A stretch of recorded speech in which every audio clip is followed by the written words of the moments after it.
Erokamano ahinya Joyce Odur. Pod wadhi nyime kama sirikal mar Kenya kokalo kuom migawo mar tudruok gi pinje maoko ndiko ne ogai mar riwruok mar The Ford Foundation ka gidwaro ng'eyo kaka omenda ma gisebedo ka gioro ne riwruoge ma pacho ka osebed ka itiyo godo.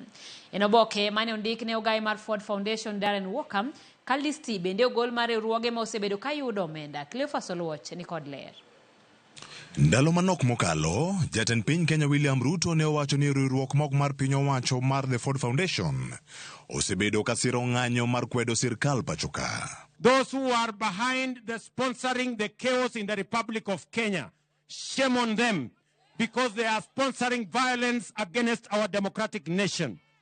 Mimi nataka niulize watu wa Ford Foundation watuambie hiyo pesa wanatoa ifanye fujo ndio wapate faida gani? Kawuono jagoro mongirore migawo mar tudruok gi pinje maoko Korir Sing'oei ondiko oboke ne ogai mar riwruok mok mar piny owacho The Ford Foundation Darren Walker. Korir bende okawo thuolo mar puoyo The Ford Foundation kuom bedo gi historia malach gi piny Kenya, ahinya itiyo kanyakla gi oganda jo Kenya kaachiel koda ka riwruoge mamoko makedo ne ratiro mag oganda. Korir Sing'oei lero ni omenda osebed ka ichwalo pacho kae mathoth gi dhi ne riwruoge mopogore opogore maromo milion 752 e kinde dwe mar ang'wen higa mokalo mar 2023 nyaka dwe mar abich higa mar 2024. Bende yangore ni riwruok mar The Ford Foundation e thuolo mar dwe achiel mokalo, riwruoge man pacho ka osebedo ka yudo omenda maromo milion 194. Sirkal wacho ni omenda gi ne ok oyangi gigo ma gidhi timo, ahinya to e kinde ma piny Kenya ne kalo e ng'anyo mapek mar kwedo paro mar chik mar omenda ma higa mar 2024. Riwruoge ma oluongi e oboke ni kaka jogo ma osebedo ka yudo sir mar omenda oting'o od fwambo mar Africa Uncensored e chenro margi mar Mulika mane oyudo omenda maromo milion 32.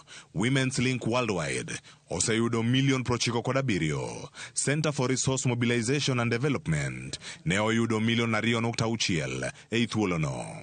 Ka Transform Empowerment for Action Initiative ne oyudo milion 28. Ka riwruok makedo ne ratiro mar oganda mar Kenya Human Rights Commission oseyudo maromo milion 78. Open Institute Trust oyudo milion 13. Africa Center for Open Governance oseyudo milion 26. Transparency International oyudo milion 39. The Institute for Social Accountability kata TISA oseyudo omenda maromo milion 20 koda uchiel. Ka National Coalition of Human Rights Defenders ne oyudo milion 33. Shining Hope for Communities kata SHOFCO oseyudo omenda mamalo ahinya maromo milion 265. Coalition for Grassroots Human Rights Defenders Kenya oyudo milion 32.